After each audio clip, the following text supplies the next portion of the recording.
All right. What is up, y'all?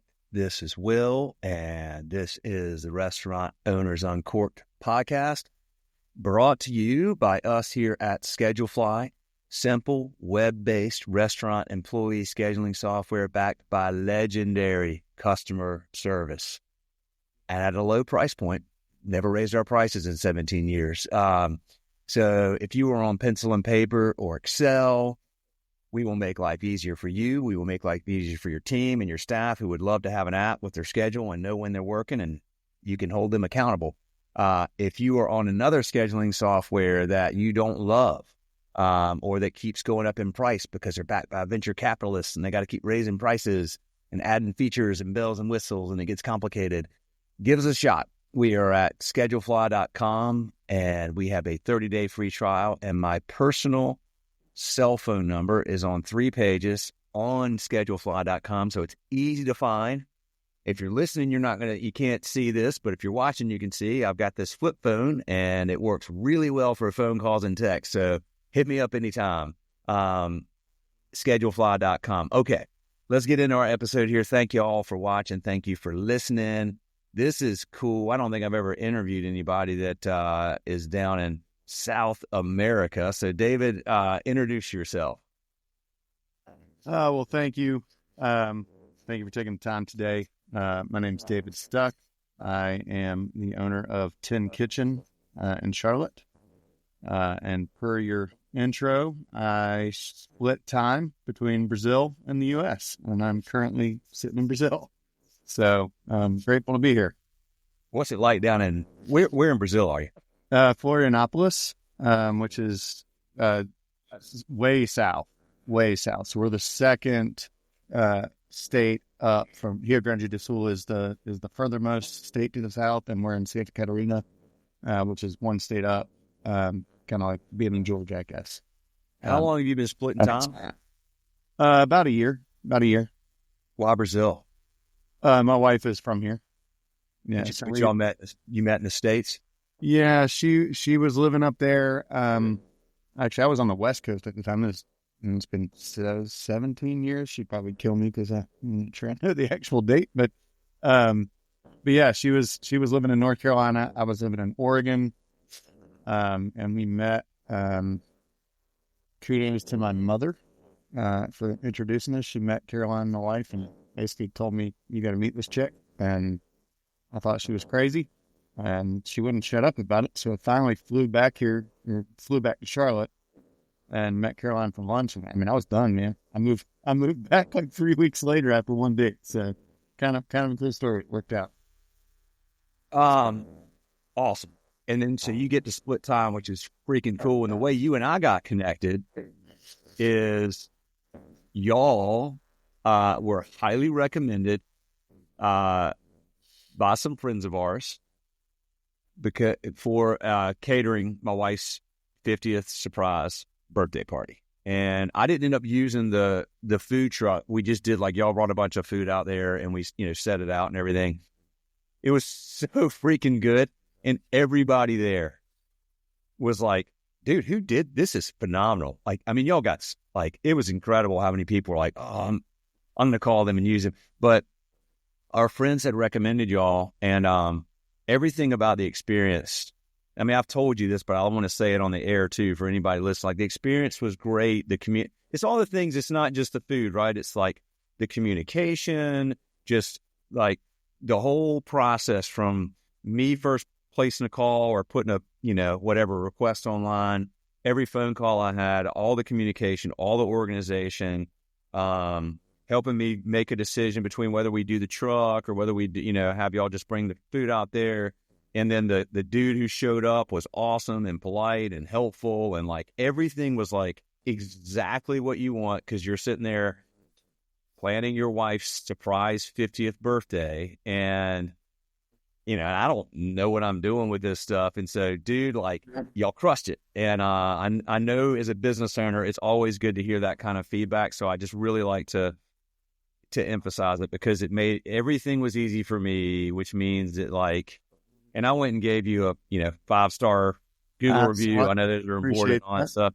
And but you really, really nailed it, man. And I just think so much about, and we'll talk about this, about hospitality is obviously like, I mean, whether it's catering or on premise or whatever, like the food's got to, like, that's got to hit. But there's so many other aspects that you have to get right. Yeah, for and sure. They involve people, and they involve presence, and they involve, so many other factors that are not just food. And that's what makes this whole hospitality experience, become this magical thing that people want to repeat. So like y'all did that. So then like, what do I do the next time I'm thinking about catering something? Call 10 Kitchen. Or, I got a friend who's like, hey, do you know anybody? Oh yeah, 10 Kitchen. Like, so it just compounds, right? But it's all about just like nailing that experience. Hard to do consistently, but boy, y'all did it, and you came highly recommended too. So that means you didn't just get lucky. You're doing it consistently. Yeah. Well. I appreciate that. And that is the bulk of, it really truly is the bulk of how we've gotten to where we're at is word of mouth. We have a marketing firm now that we engage with that helps us explain it better. Yeah. But the bulk of where we've gotten to is because, we try to do that and people appreciate it. We try to deliver. Well, all right, David. So take me back.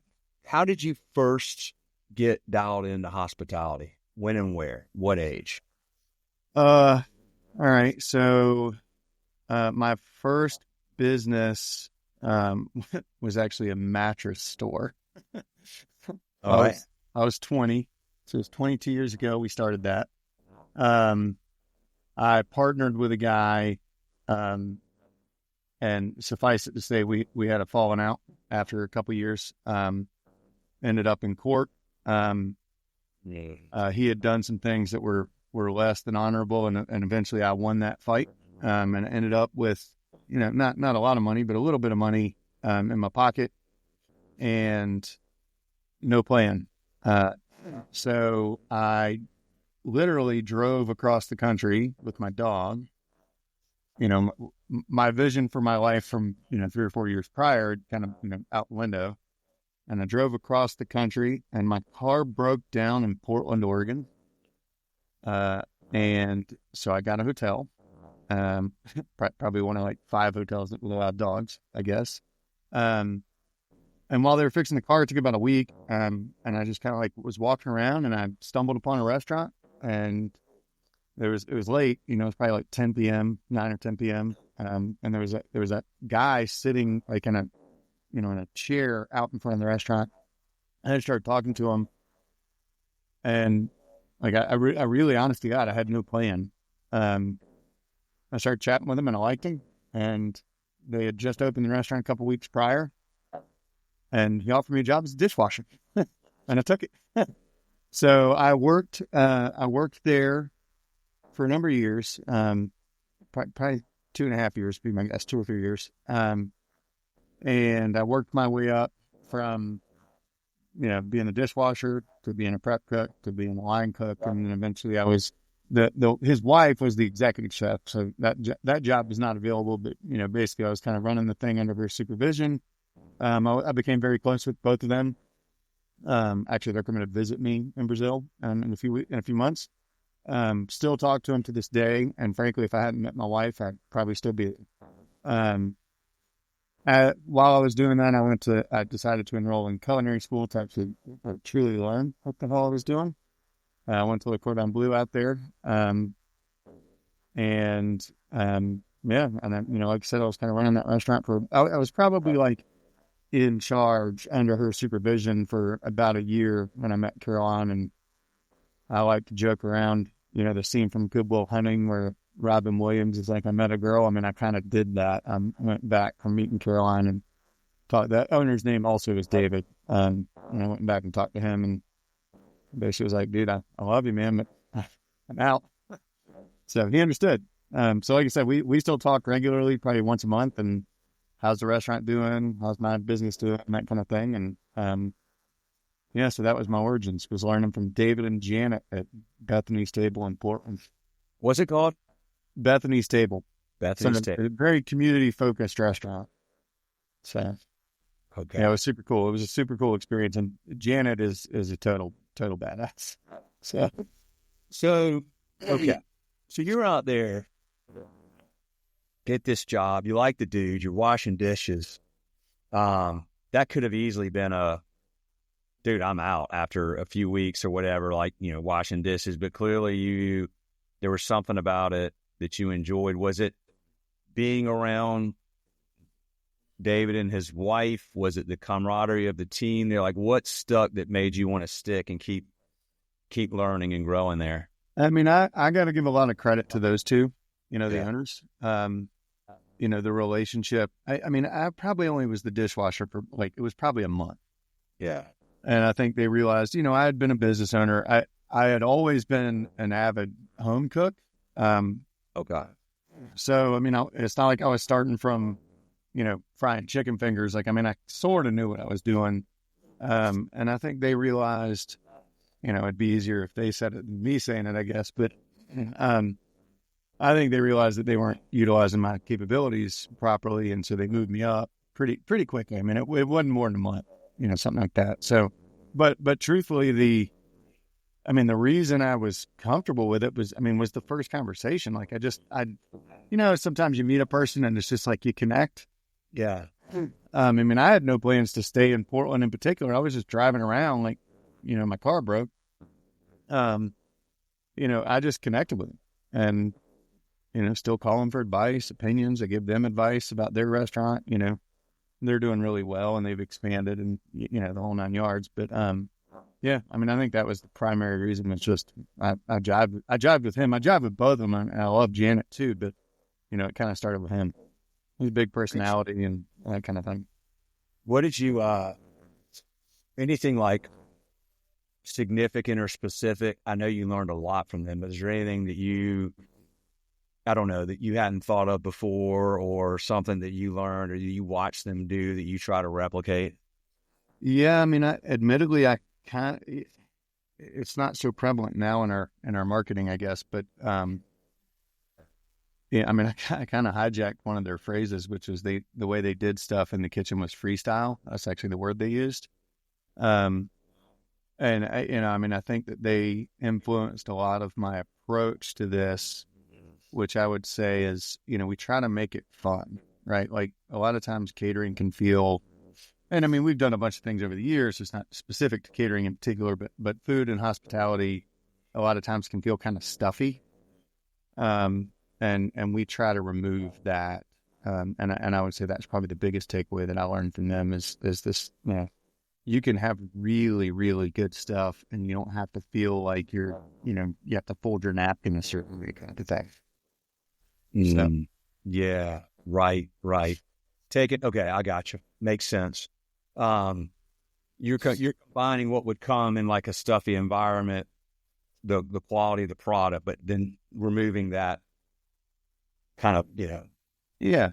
I think that's kind of part of our model is to make it more approachable. Maybe is probably a better way to put it. Where it's like you can, we know how to sear scallops properly, but you don't have to wear a tie to come eat here, kind of a thing. Got it. All right. So then when did you tell me about coming, like when you got back to Charlotte and starting 10 Kitchen and timing and all that kind of stuff? Yeah. So, like I said, my mom, I literally basically came back to see Caroline so that I could appease my mother so she would stop bothering me. Because, in my head, it was like I was really happy at my job. I saw a path forward for me there. And, so I flew back, met Caroline for lunch. She literally took a lunch break from work. It was like a Thursday, I think. Decided basically right away that I was done. Actually, I stayed with a friend of mine in Charlotte for that trip, and I literally told him after the lunch date, I was like, yeah, that's it. I'm done. I'm committed. I'm going to figure it out. So moved back here. 5 weeks is probably legitimately what it was when I moved back. And I started working there was a new restaurant in Charlotte at the time called Kalu Asian Kitchen, which was run by a very, very talented chef named Brian Emperor. I got a job there when they were about to open. So like literally it was kind of part of the team. Literally there was no kitchen equipment when that started. What year was this? Late 2009. So started there, helped them open that restaurant. We won a bunch of awards. That dude was super talented. Like we won top 20 restaurants in America, from, I think, Esquire or the Times or something. Very, very talented dude. Unfortunately, owned by some dudes that were not so awesome. And so I was there for maybe 6 months after we opened, and then checks started bouncing, that kind of thing. And so I ended up, basically, I hadn't gotten paid in a month. And so I just didn't go back to work after a while. And I was sitting on my couch and I started thinking, in Portland, there's a bunch of food trucks, and I wanted to do my own restaurant, but I didn't have really any money, I had 25 grand or something to my name, something like that. And so my solution was, we'll start a food truck, because I couldn't start a restaurant. So I bought that, I bought our first truck, for $14,000. It was a heap of junk. Spent a little bit of time cleaning that thing up and getting started, and started slinging tacos on the side of the Charlotte Observer building back when it was still there. And we would feed, 10 people a day, and it kind of sucked, honestly. But my goal was to get my product out there and, eventually open a restaurant. So we would sit there on the side of the road and an old step van. The name Tin Kitchen, this is a useful part of the story. The name Tin Kitchen came because I had registered the domain and the name with Secretary of State. My goal was to do an Airstream trailer, but I neglected to do any research about the cost of Airstream trailers prior to doing the name.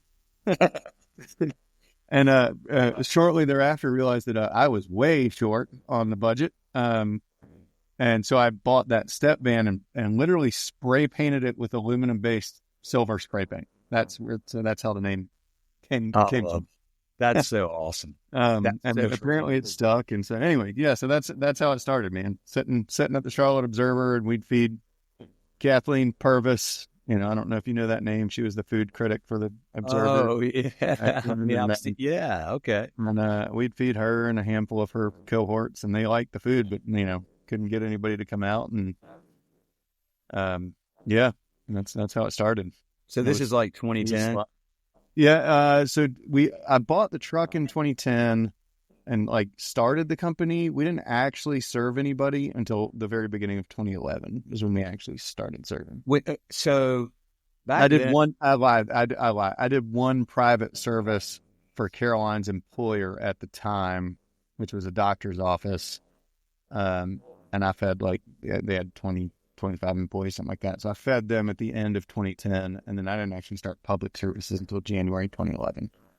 So you got this truck you bought, aluminum spray paint, you got tacos. Is it just you? Is it just you? I have a partner, excuse me, who invested with me at the beginning. I needed some business. He's a business guy. He lives in Charlotte still, actually. He's primarily in real estate, but I invested with him.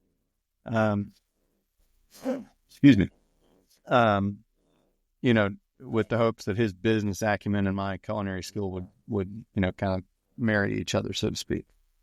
And he's a silent partner now, but he's still involved, So but the actual day-to-day, you were pulling the truck up and opening the food, taking the money, and you're out there in front of the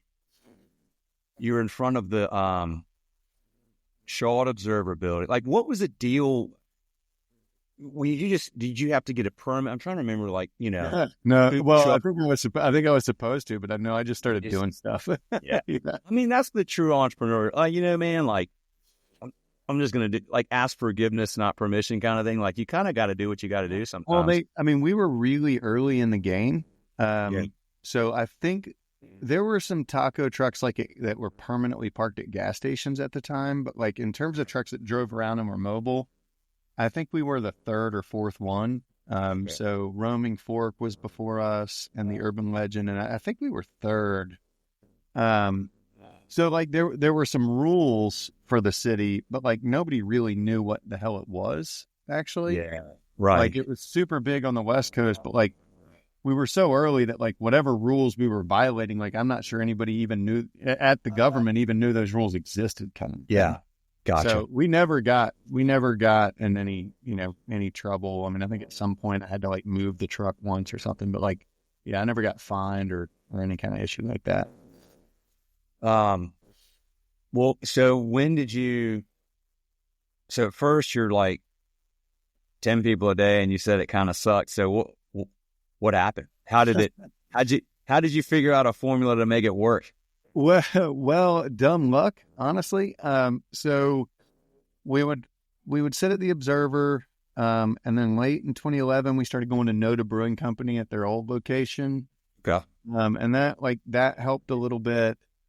And, it was a very small community. So somewhere along the line in there, I think in 2012, like Poppy Queso opened, and there was another truck called Goody Woody's that opened. Okay. And then Auto Burger and Fry Guys. So there was like 6 of us, plus or minus at the time. And then in 2012, we came up with this, harebrained idea to go park in a dirt parking lot in South End and like get together and see if we could generate some excitement that way. I honest to God, I can't remember like who originated that conversation, but like, we were all like sitting around at a brewery at some point, like, oh, I fed 12 people. Oh, I fed 15 people, kind of like, how can we make this better? And somebody, I can't take credit for it. Although frankly, I'm not sure it wasn't me, but somebody was like, why don't we all park over here? And so this dude named Gaines Brown owned this lot where like the Common Market used to be. He's since sold it, and it's now, I think it's like Dimension Fund Advisors corporate headquarters or something. But, But anyway, like somebody reached out to him and we're like, hey, we're going to park here. And we all went. And like, we were probably there for like 4 months and it sucked. And at one point I like went back home afterwards. You go out there, this is Friday night. So you're chewing up your weekend, food truck Friday. And, we might feed 20 people.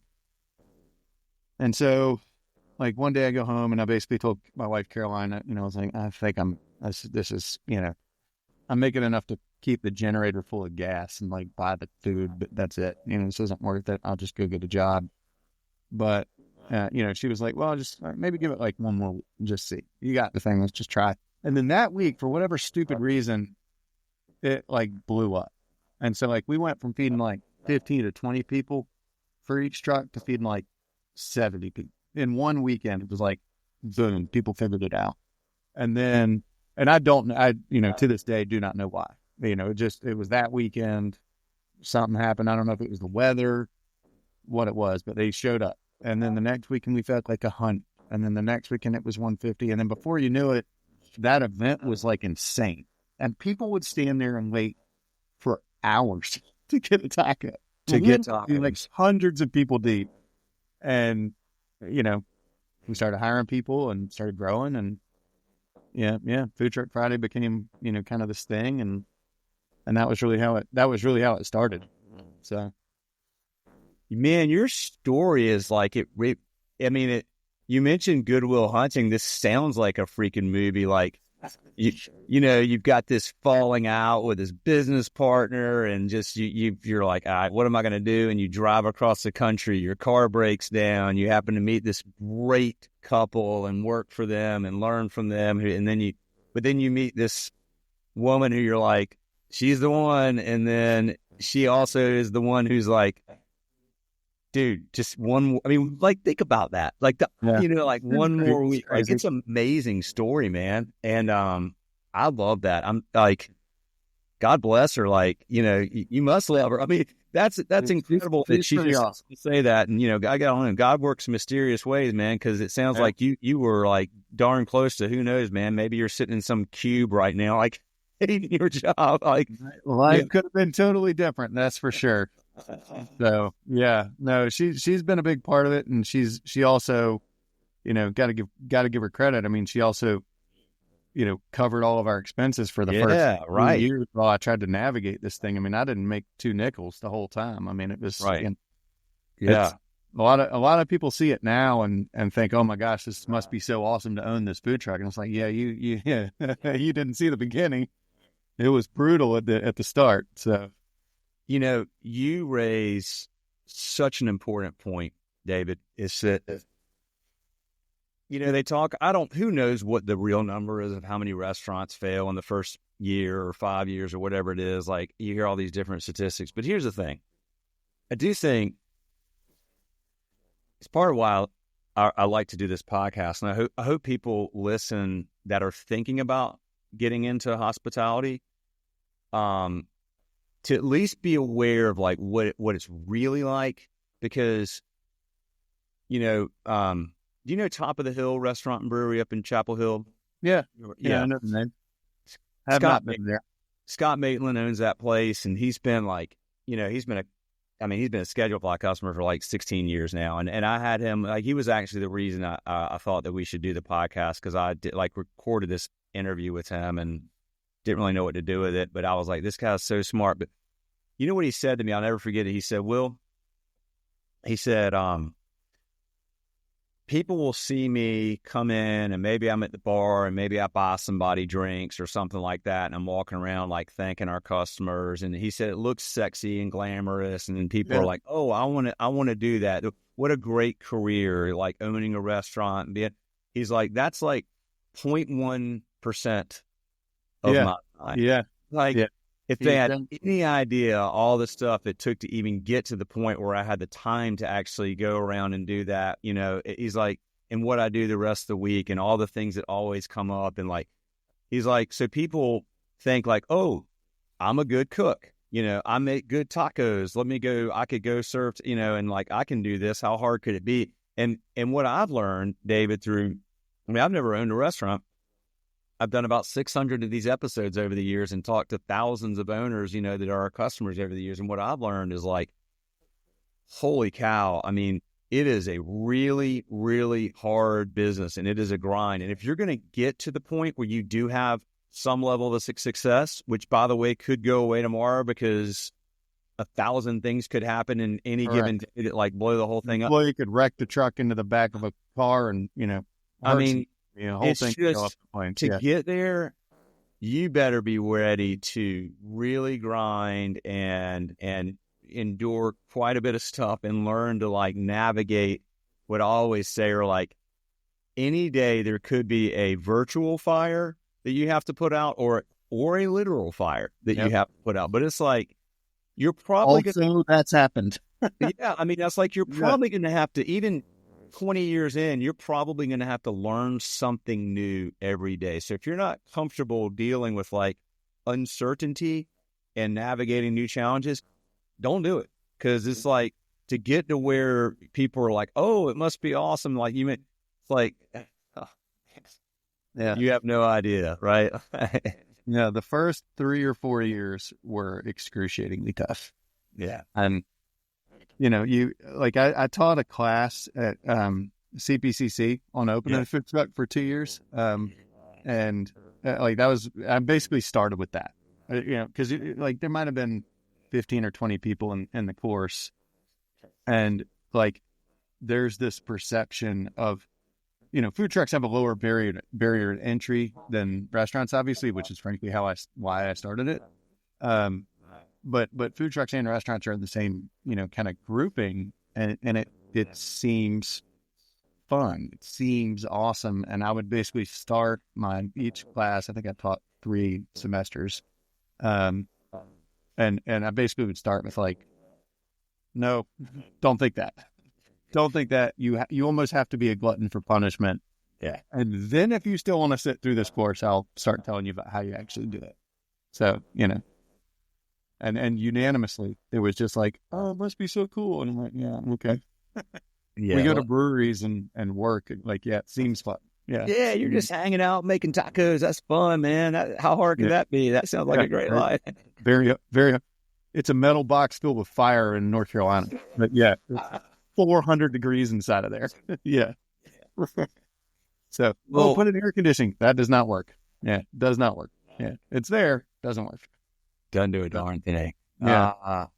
Well, man, okay. Well, then you have this like, this sort of like turning point, this flipping point where things start to go. Then you've got to figure out, wait a minute, we went from serving 20 people to 70 to 100 to now we're hiring people. So now you're like, okay, this is real. We're going to do this, but then you got to figure out, how do I hire a team? How do we grow? Like, tell me about that process and growing the business and what you learned through that. Yeah, I mean, I think the overarching narrative here is, when I started it, my goal was to own a restaurant, and then our path took us in all these different directions. In the first probably like 6 or 7 years, where it was like not expected. And I got, I've been very lucky in the hiring process. Like we've managed to have some really talented people over the years that kind of helped us get to where we are. Several of those people are still here and they run the company now. Largely. I mean, obviously I speak to them every day, but most of my job is now behind the scenes, kind of like paying bills and running payroll and that kind of stuff. And there's some on the ground folks that are, they've been here 10 years, and so that's a big part of it. But I think that, like I said, the overarching narrative is that like our path to get to a restaurant, it was almost like we kept fumbling the ball and stumbling into these other areas. We had a cafe in Uptown at one point. It was unrelated to, it was related but unrelated to 10 Kitchen, different concept. We got into the restaurant equipment liquidation business for a year. That was a huge mistake, by the way. We opened a satellite facility at a very short-lived enterprise called the Rugby Athletic Center. So like we tried all these different things and kind of maybe in 2017 is when I really kind of started figuring out that like catering is actually where it's at. And then in 2019 we unloaded the cafe, which was in downtown or uptown, I should say. What was it called? It was called TK Cafe. Okay. Where was it? It was in Odell Plaza, so 9th and Tryon. Okay. We got into that because we entered in 2012. We entered into I don't think they have this anymore, but the Chamber of Commerce used to have a cooking competition back then. Okay. And so we entered into that like against like a bunch of big name restaurants, and we won. It was crazy. I still have the trophy. It's actually in the kitchen. That we got this huge, ridiculous like baseball style trophy with a chef on top.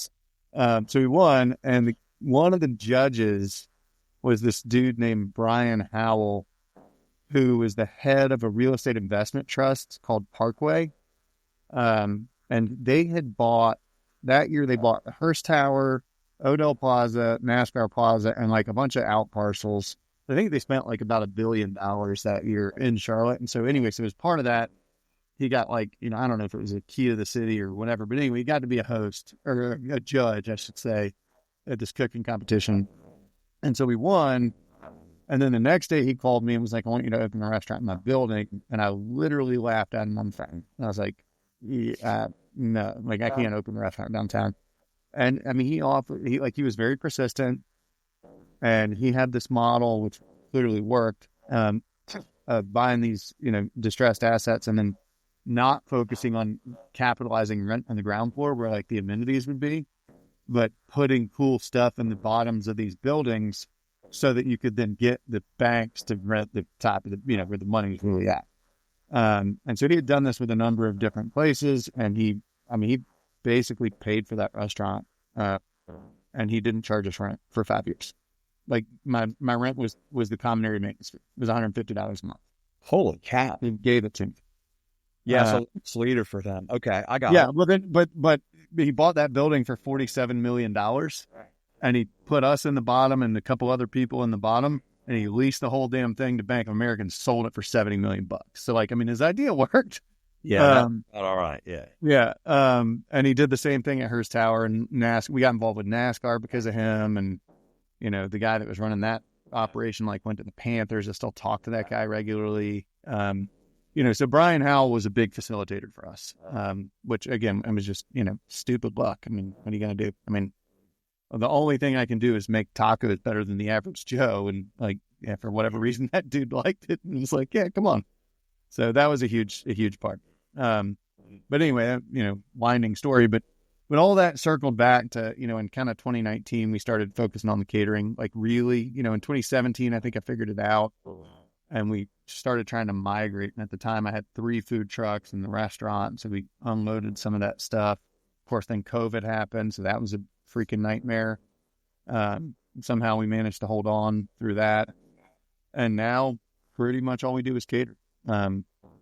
You know, and our team has been here. The leadership of the team has been here for years, and they're better at this than I am. And, you know, they basically tell me what to do, frankly, at this point.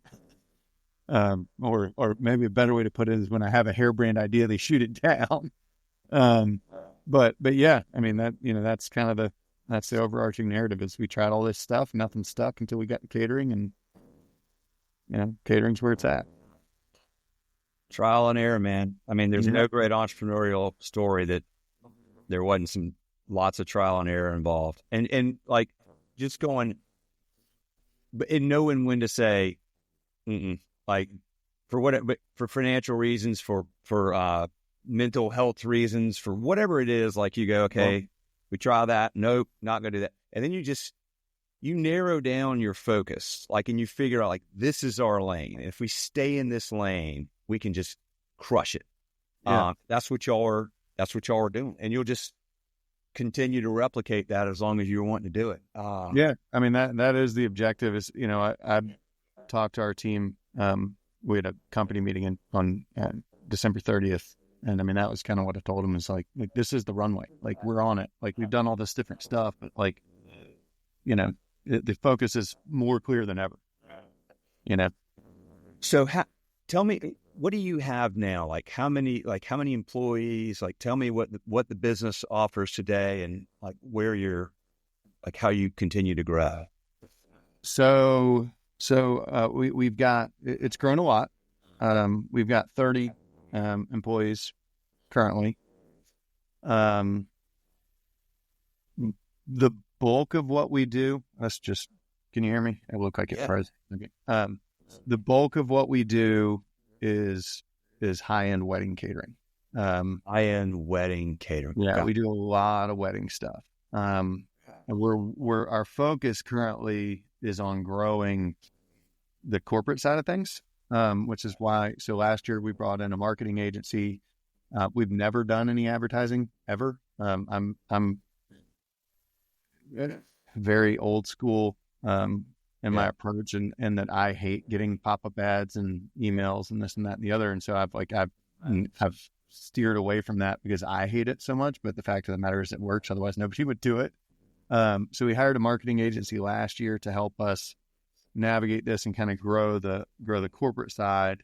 And part of the reason for that is like, there's only so many, like we can only run 8 events in any given day. I mean, that varies a little bit depending on the size of the event, obviously, but generally speaking, we can handle 8 big events per day. Well, that caps your weekend at 24 events, right? Nobody's getting married on Tuesday. So how do we expand into other areas and start offering corporate stuff, backyard barbecues, birthday parties, you know, things like that. And that's really the approach that we're at currently, which is how can we fill out the week as opposed to going to get more weddings? Because if we were to do, let's just say we tried to do 10 weddings, like we near a breaking point where we can't deliver on that service. No, I mean, eventually we'll grow it more, but you know what I mean? Like if I bite off more than I can chew on the weekend, big problem. So it's about, you know, keeping that quality Friday, Saturday, Sunday with the wedding clients. And those are obviously huge because it's their day, right? And then filling it out with these other things that we, you know, are very important, but a little bit different from a wedding. Less critical, I guess. Okay. So I'm thinking about weddings. So you've got a rehearsal dinner, you got the celebration after the wedding, and you said high end. Like, here in Charlotte, I think high end is like we're having our rehearsal dinner at Charlotte Country Club, and we're one down from that. You're one down from that. Okay. Yeah, again, trying to take the stuffiness out of it. So we work with a bunch of venues, but we're not doing black tie, crystal stemware stuff. No. Where would y'all have, like, where are a lot of the events hosted? Oh, all over the place. We do, Sea Park Mansion, Pleasant Grove Farms, Morning Glory, like tons of different venues like that are, kind of in, when I say high end, we'll plate, we do plated dinners, right? We offer bar service. We have a mobile bar trailer. Yeah. Where we've got mixologists on staff that can, kind of handle that aspect of it. We have our own rental department. So we don't do tables, chairs, or tents, but we can do everything else internally. So Schaefer's, silverware, plates, wine glasses, you name it. We have all of that stuff available. So that's what I mean by high end. I don't necessarily mean super formal. I just mean full service. Got it. And then y'all, so corporate events. Do you go to like a lot of your wedding customers that you've used that have been happy and say, like, are they a source for that? They go, hey, we're focused on like where do you work? Like, it would help you. Obviously, like, it's not like all the wedding clients, most people aren't entrepreneurs, or most people aren't in a position to make decisions like that necessarily. Yeah. But certainly some are, and absolutely we've got relationships that, that we've developed in the wedding process that have turned into longer term, The thing about corporate is, it's not a subscription model, but it's like a lot of it's on repeat. Like we cater for Deloitte every single week of every single year, all the time, Who are some, for Deloitte, you said, okay, so you got a consistent relationship with them here. Are there some businesses? So are you out active? Like, do you have somebody that's on your like biz dev or sales team that's out actively on? Okay. Yeah, so we have a wedding salesperson and then a corporate salesperson. What are some businesses that 2 people? Okay, who are y'all? Like, what's the ideal size business? Charlotte, you got obviously all the banks and stuff like that, which are just huge. But then, like if you have like an avatar of like, if you can even think of it, really. We kind of hit our sweet spot in like the 100 to 120 range. Okay. We're capable of doing substantially more than that, but obviously it's hard to put things kind of on autopilot if it's 1,000 people kind of a thing. Could we do it? Yeah, but it would be, that would be more of an all hands on deck thing.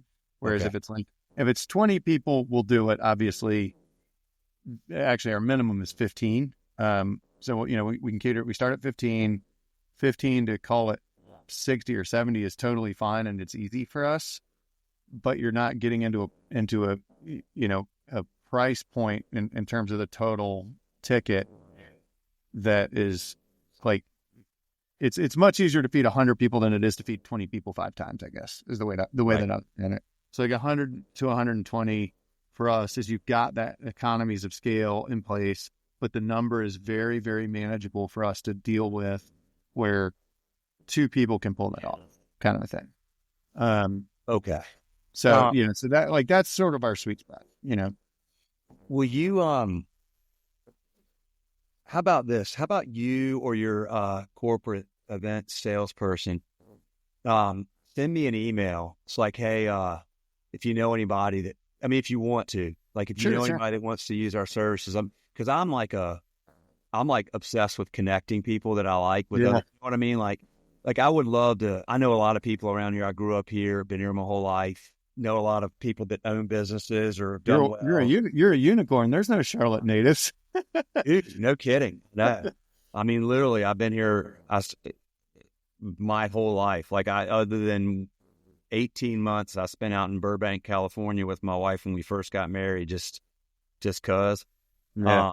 But that's it. Been here, live down in Waxhaw now, and but I know a lot of folks around here and that probably fit that profile, and I would like be tickled if I could somehow like send some business your way, man, it like 100%. make my day. So I'll certainly shoot you an email. Yeah, yeah, that's please awesome. I do really it. appreciate I it. mean, no promises, but I like trying. No. Of course. I love introducing people that Get you some sort of a referral kickback for your next no, party. no. I would no. Absolutely not. In fact, I don't even want to do that because, you know, I'd rather do it because I believe in y'all, you know, and then like there's no like hidden incentive where I'm like trying, you know, like man. Well, just fair enough. We certainly appreciate it. yeah, man, business helping business. There's a rising tide lifts all boats, man. Now, I mean, like just like y'all did with the food truck, just like okay, we're all sort of competitors, but we have different things. Like, why don't we band together and like promote the whole concept? And you know, like I just believe in that stuff very much, man. No doubt about it. Yeah. Well, I mean, there's plenty of room, you know. Oh yeah. There's something that like, you know, this is less of an issue for us now, but like it's an interesting narrative that you kind of are touching on there. Like when we started that, like we got a lot of pushback from the restaurant industry specifically. Like, Yeah. and you know, like we would go to these meetings. I mean, golly, it's funny like how you kind of block stuff out of your memory at times. But now that I'm thinking through it, like we would go to these meetings at the, you know, at the, not a courthouse, but like where the courthouse is, you know, in downtown, and like sit in there and listen to these restaurant owners like be so mad that we were setting up Food Truck Friday. And it was like the people that are eating at the taco truck standing in line for 3 hours aren't the people that are going to go sit at your restaurant and order 3 beers and a steak. They're just not, I mean, they might be the same person on a different day, but like on that day, like we're not stealing from you. Yeah. And it took a long time, I think, for that dust to settle, you know, where I think they saw. And I don't say that with any resentment at all to the restaurant industry. I think it was fear and lack of understanding. But, you know, but the point is like there's plenty of room for us to all kind of help each other. You know, and everybody's got to eat, you know. Yeah. And most people don't like to wash dishes, so they're going to eat out a lot. It's kind of, you know, there's plenty of space. Yeah, and it's good to have. I mean, look at how far Charlotte's come for the culinary scene since like It's astonishing. I mean, when they put Johnston and Wells here and stuff, and like it used to be like that. I mean, there just wasn't a lot of great restaurants, and you know, Charleston was kind of known. They still are, but Charlotte's got a great, burgeoning, growing, fantastic culinary scene. You want more of that because it just attracts more people to come here and want to live here and want to visit here, and you know, you just need that stuff. But there's only one problem with it: they need to make the interstate bigger. oh my gosh, dude. The traffic sucks. Yeah, it's really bad. Particularly because the arteries, like I live in Waxhaw and I have to come down Providence. And I mean, you know, we started this at 9. I had to leave at like 8 o'clock just to make sure I was here all the time. You know, I mean, I have friends in Charlotte when we were living there full time, which I mean, obviously I did that for, you know, I was there for 12 years. And like I had friends in Charlotte that I would see less frequently than I would see friends in Charleston or Hilton Head. Because it takes so damn long to get anywhere. Oh, it's like, it's true. It's unbelievable. Take an hour to drive halfway across town. Well, okay, so I don't ever do this on this podcast, but you were asking me the other day. You were like, "Hey, tell me a little bit more about Schedule Fly or whatever." So, fire away. I'm happy to tell you anything you want about Schedule Fly and what we got going on. Yeah, I mean, you know, we're. I don't want to badmouth our current scheduling company, so I'll leave the name out. But we've got this, you know, scheduling software that it works, but we pay a lot of money for it. It doesn't integrate with our payroll software, which is probably the biggest thing that I want to figure out, a solution that integrates directly with. We use Rippling for payroll.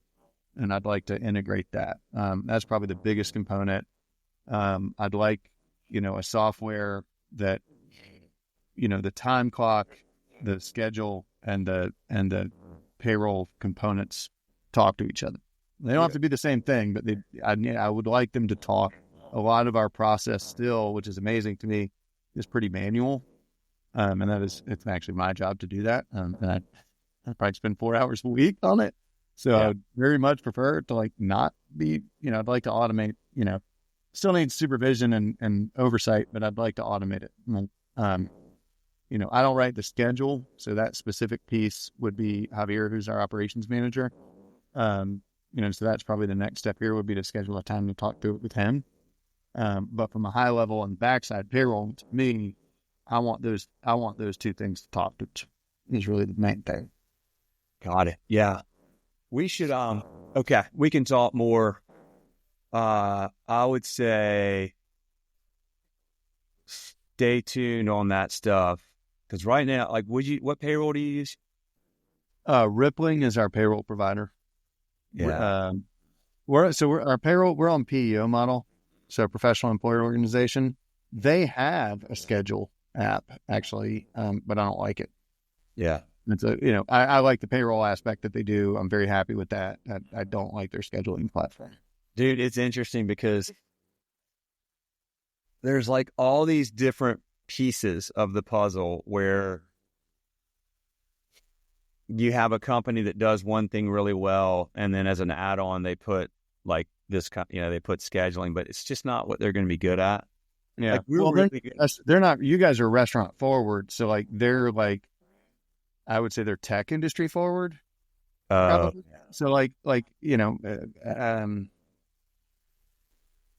trying to think of a good example, but like, it's more office based. So like we're a caterer, right? So I've got, 50 different locations any given week where we've got it's not like everybody comes to the kitchen every day. Like a lot of times it's report to a venue or a site or an office or whatever they're going to do, because that's what we're doing that day.